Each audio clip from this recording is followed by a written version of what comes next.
On my channel, I already covered a lot of different Adobe equivalents, which made it even more surprising to me that I didn't hear about this alternative before. It is called Graphite and is still in alpha, but it is super promising, so I really wanted to get more eyes on the project.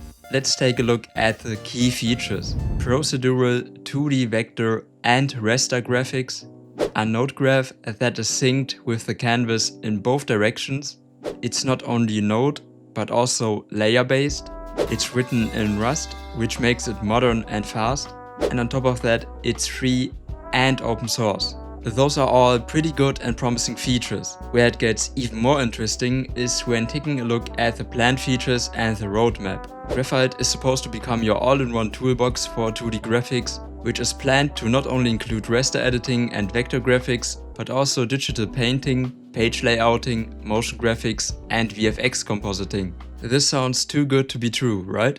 When we take a closer look at the roadmap, we get a better understanding of when those features are planned to be included. Currently, you can access Graphite in your browser, but the desktop versions for all operating systems are planned to be released this year. Still, the plans they have sound super ambitious and to some extent unrealistic.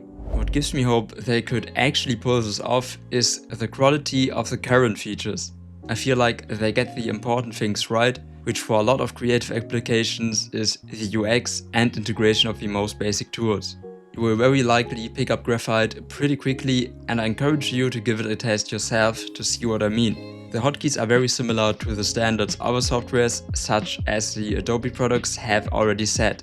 This includes hotkeys for switching tools, navigating the canvas, and actions such as duplicating your current selection or proportionally scaling them. What's even cooler in my opinion is that it also integrates some of Blender's hotkeys, so you can use G, R, and S to quickly transform your current selection.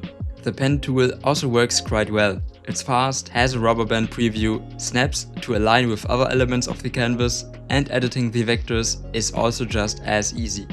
There are also multiple tools you can use to draw vectors. And while a lot of features are very similar to what you already know from other softwares, it already does a few things fundamentally better. For example, if you subtract a shape from another shape, like you would do with the Pathfinder in Illustrator, it will perform the action non-destructively, which means you can always just transform and edit the shape you've used for the subtraction and see the changes being applied in real time. When opening the node graph, you can see a structured visualization of the process. And on top of that, you can also add new nodes to insert effects to your current setup. For example, you can use a circular repeat node on the object that is used to perform the Boolean operation. Do you start to understand why I think it's so promising? You can also use the node graph to rasterize vector elements and then apply raster effects like blurs to them.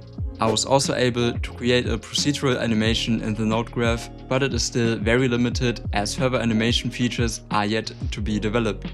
But it was super intuitive to use, as I could do all of this without having any form of guidance. Of course, I'm used to working with nodes, which made things easier for me. Inside the node graph, there are also some further interesting features. For example, you can morph one shape to another. And doing this using a node graph is much easier than doing it in After Effects, in my opinion. It also handles the canvas in a quite refreshing way, as you can easily change the size of your canvas or choose an infinite canvas to begin with.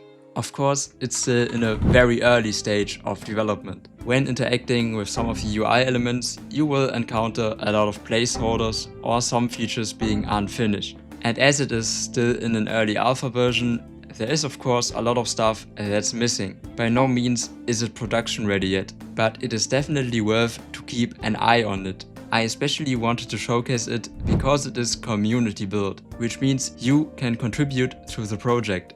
And maybe this video reaches a few people who are interested in that. Graphite could especially become a big deal because it does a lot of new things, which is pretty useful for attracting new users.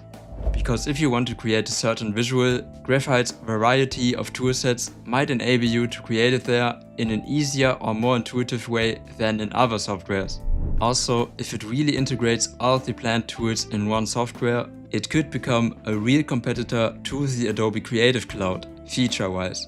As Adobe's current ecosystem with all of their own file formats and how they are integrated with each other is still a major factor that holds people back on abandoning Adobe.